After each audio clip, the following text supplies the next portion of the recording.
Star Trek, the prime timeline, ending with Star Trek Enterprise and followed by 15 years of crazy stuff. Then came Picard. Let's be mean into this in 3, 2.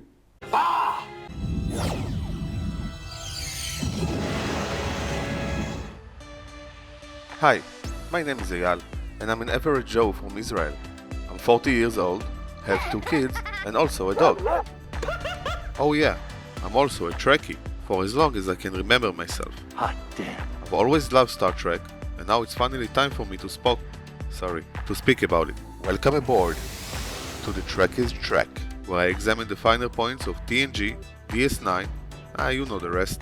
So like and subscribe. Are you kidding? And let's be mean on this journey, where we explore all things Star Trek. Resistance is futile. Hey guys, and welcome to the Trekkies Trek, a brand new channel about Star Trek. Now usually my videos deal with something completely different, which is creating streams of revenues from online assets. This is all part of the Looking Ahead project. I put a link in the description below, go ahead, check it out. But in addition, I've also decided to create this channel because I love Star Trek. I've been a Trekkie for over 30 years now. Let's dive in. I've got a few things to say about Star Trek. But first, like I always say in my other videos, I'm from Israel, so I have a little bit of accent, and I hope over time it will become better. I hope you bear with me. And the second thing is that if you like what you see, go ahead and click the subscribe button. It will really help the channel. Like I always say, there are many subscribe buttons on YouTube, but this one is mine. So, without further ado, let's get it done. The main point of this video, the main subject that I want to talk about is what actually happens to Star Trek over the last 10 years, 15 years, actually starting from 2005, when Enterprise finished. And here's the point.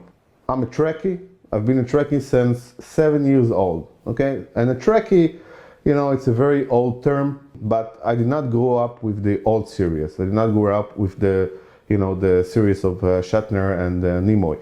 Although I love the series and I love the movies, but I grew up with TNG. Yes, sorry, Bob, TNG. So I don't know if Trekkie is the correct term because it implies 60s iteration of the original series. I don't know, you guys. All I know is this. I grew up with TNG, DS9, and Voyager, and Voyager, okay. Voyager was still good. And then came Enterprise. Why? It's been 15 years since Enterprise finished, and over the years people asked, what the hell happened?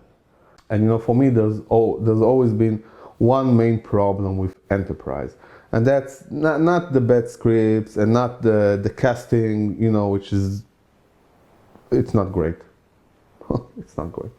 But the main issue for me with Enterprise is the fact that it is not a direct follow-up. It is not a direct continuation of, the timeline, what we call the prime timeline. Yes, the timeline of TNG, DS9, and Voyager. In fact, they throw you back to the 22nd century, and you go from a place in time where you have all this technology in your disposal and all this knowledge of alien races, and together, you manage the Federation, and you have Starfleet, and you have all this, and you're thrown back to a time when you have nothing. You have nothing. You have this small vessel. It doesn't have any of the technology that we learned to understand and love from TNG, DS9, and Voyager, and you don't know any alien races. You're like the new kid on the block, You're the new kid on the block. You have nothing. You don't have Federation. You don't even have Starfleet. You have like a beginning of Starfleet with one finished vessel, another one being built. Maybe you would be able to make Warp 5, which by the way is Warp 5 of the old scale, so it's really slow, right? So, guys, it's boring. I mean, it was boring. You have nothing. So it's like you had this great comfortable blanket, in TNG and DS9 and Voyager, and you have all these people and all these races and all this technology, and now, poof, you don't have it anymore. You on your own, floating through space. You hear the silence? That's the silence of death. And that's what, in my eyes, killed Enterprise. And over the years, I've seen a lot of videos on the net, online, on YouTube, and people talk about why they don't like Enterprise and what happened to the franchise. But nobody mentions the fact that one of this main problem that I'm raising here is it's like they cut the continuation. They took away everything that we know of, everything that we learned to love. They even took away the technobabble. Okay, like the technobabble of Enterprise is you don't have anything to babble about because you don't have the technology, right? So they took everything from us, and then you are left basically with nothing. So A, it's boring, B, it's disturbing, and C, it leads to the death of a franchise. Okay? So for me, this is my main problem with Star Trek Enterprise. Until to this point, it was going great, Some may say DS9 is too dark, and Voyager is too, weird because they had some crazy stuff there going on. But you still had a consistent timeline, and you still have a very clear target of where you're going. You were going forward from series to series, from season to season. We were going forward. And instead of making a new series that will pick up from where Voyager finished and take us boldly into the 25th century, they, gave us this and thrown us back to the 22nd century with nothing.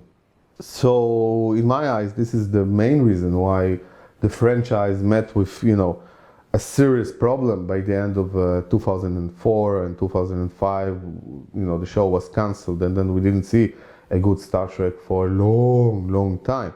And then they made some strange decisions over the years, like creating the Kelvin timeline. So, and yeah, great. The movies of J.J. Abrams, they're good movies, they're great action movies for sure, but they're missing the entire point of Star Trek. They don't have the heart of Star Trek. They don't have the, the wit of Star Trek. They don't have the feel. They have some of the feel, but you don't get the feel like when you watch a TNG movie, like when you watch First Contact or even Nemesis. I'm not going to talk about Insurrection. And for sure, they don't have the feel that you get from the old movies, like The Voyage Home or The Search for Spock, which they're not the best movies in the history of filmmaking, and the visual effects are not the best, but they have heart, and they have this Star Trek feel, and they have the relationship between Kirk and Spock and McCoy and Scotty and all the cast of the old series. So you really get that sense of a true Star Trek story. Okay, even if it's not always the best story, you still get a good feeling, even in Star Trek 5. So far. Traitor. Star Trek 5 has some great moments. Yeah, it's a bad movie. Yeah, I know, I've read all the critiques, I agree with most of it, but you still get that sense of the Star Trek family, even if it's for short periods, for some of the scenes of the movie. And in the J.J. Abrams movie, you get a lot of action, you get a lot of lens flares, you get a lot of, complicated subplots, but you don't get that feel. And again, even in the case of the J.J. Abrams movie, they throw you back. So in the Star Trek Enterprise, they throw you to the 22nd century. In J.J. Abrams movies, you are thrown back to the end of the 22nd century, to the beginning of the 23rd century. But again, you are going back in time. Okay, you are not moving forward. And not only that, you're going back in time and you are resetting the entire timeline, meaning that, TNG, DS9, Voyager means nothing now. I don't know why Trekkies hate the Kelvin timeline. I have no idea, no clue. Do you? So, good action movies, but Star Trek movies. But you think, okay, so you have these movies, and over time, everybody lost interest and they're not even going to make a fourth one. It was cancelled. So you say to yourself as a Trekkie, okay, maybe now they've learned their lesson. One bad show, 3 mediocre movies. So maybe now they will give us something that will correct the situation. There comes Discovery. Now this is crazy. I mean, they pour like a gigantic amount of money into this show, like $7 million to make one episode or whatever.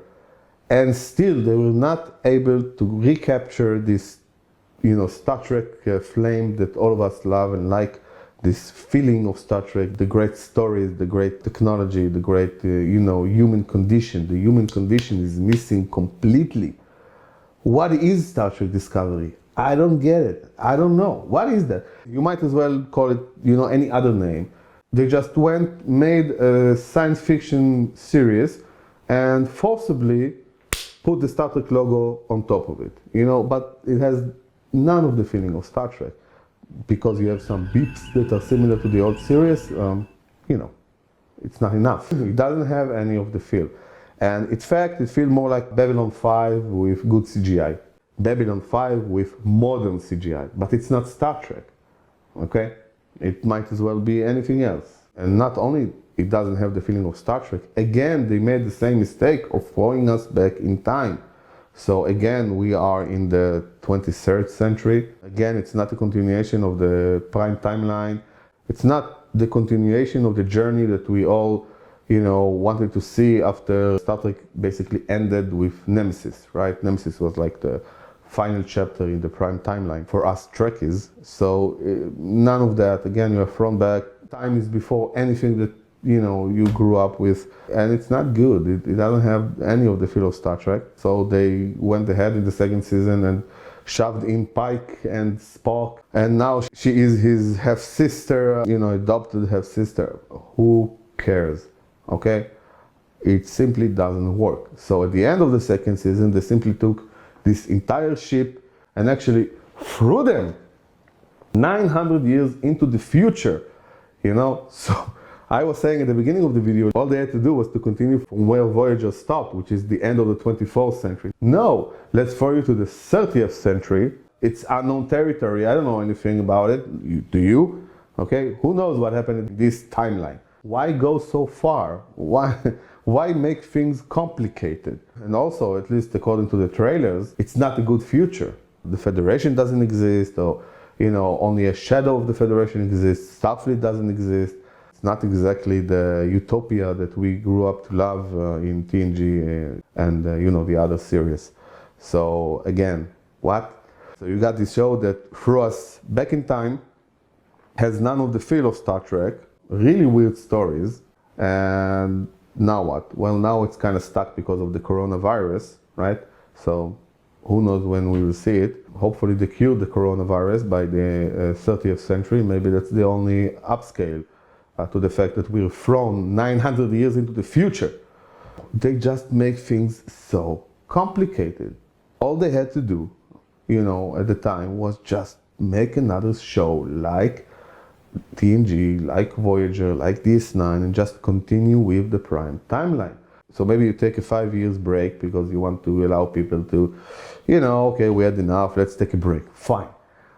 But then continue on from where you stopped. This is what the people want. This is what we grew up, my generation, this is what we grew up with, this is what we like, this is what we want to see. Why aren't you giving it to us?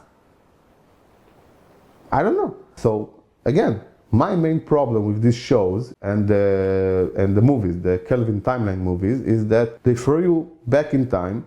You don't have anything that is familiar to you. You feel alienated because you don't have, the regular feeling of Star Trek or the technology. Characters don't have the knowledge that, was accumulated during TNG, DS9, and Voyager. And it's very disturbing and it's very annoying, and that's my main beef with the situation.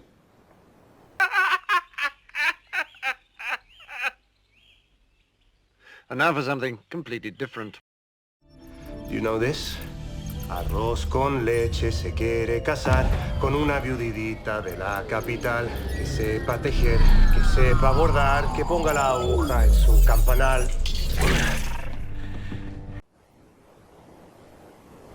And then came Picard, which well, it redeemed a lot of the situation. There's no doubt about it. I mean, first of all, just seeing Patrick Stewart again on screen was great. It's like a big joy. Problem is, he's 80 years old of age at the moment. When he did Star Trek TNG, he was like 45, right? So it's not the same Picard. You know, in TNG you have this strong man, you know, this times might be called rigid. But again, strong man, interesting character, you know, pushing the plots forward, always funny. And, you know, you had a captain, right? Here you have a guy called from retirement, 40 years later, you know, he's old, okay? He's great, but he's old, it's not the same Picard. But at least it is in the prime timeline. At least it is in a familiar surrounding to us Trekkies of this generation, and it is continuing the story that was finished in Nemesis. That's good. So you get Picard, and you get Riker, and you get Troy, and you get Data, and apparently Data's brother. Huh? You have the new cast, and you have the old cast, and they're working together. So the old cast is old. Okay, I get it. There's nothing to do. But still not bad. And also the plot itself is really, really good. Again, it's all in the plot. Star Trek has always been and will always be not about technobabble, not about the actual technology, not about the special effect. It will always be about the human condition, for better or for worse.